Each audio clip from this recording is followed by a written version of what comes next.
ব্রিজটা পাইবা এইখানে আছে তাহলে এটা 4 মাইল বলে না সামনে গঙ্গা ব্রিজ। হ্যালো বন্ধুরা, welcome back to my channel. তো আমরা একটা দিদিবাড়িতে ঘুরতে যাচ্ছি, ওদের বাড়ি কামাখ্যাগুড়ি। তো আমাদের বের হতে হতে অনেকটা লেট হয়ে গেছে। তো আমি ভেবেছিলাম আগে ভিডিওটা স্টার্ট করব।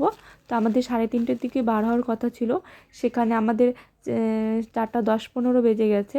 তো এখানে আমি, আমার দিদি, জামাইবাবু, আমার মেয়ে আর ভাগ্নে যাচ্ছিল টোটোতে করে। আমরা 5 জনই ছিলাম। তো যেহেতু আমাদের মানে ওই জায়গাটা চেনা ছিল না, আমরা কোনো দিনও যাইনি, তো বারবার ফোন করে যাচ্ছিলাম। তো একটু দেরি হচ্ছিলো এর জন্য।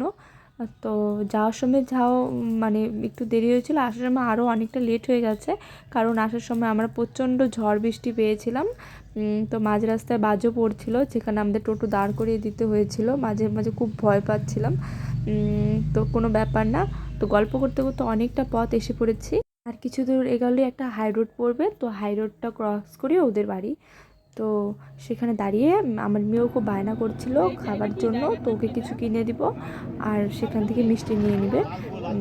তো বাড়িতে প্রথম যাচ্ছি, তো আমি বুঝতে পারছি না ব্লগটা কতটুকু করতে পারবো। তো তারপরে গিয়ে দেখি দিদি এত কথা বলছে, তো কথাতে এত ব্যস্ত ছিলাম যে আমি ব্লগটাই ভুলে গিয়েছিলাম যে ব্লগটা স্টার্ট করেছি। তো মাঝে মাঝে একটু মনে পড়ে, তো একটুখানি করে ব্লগটা স্টার্ট করি।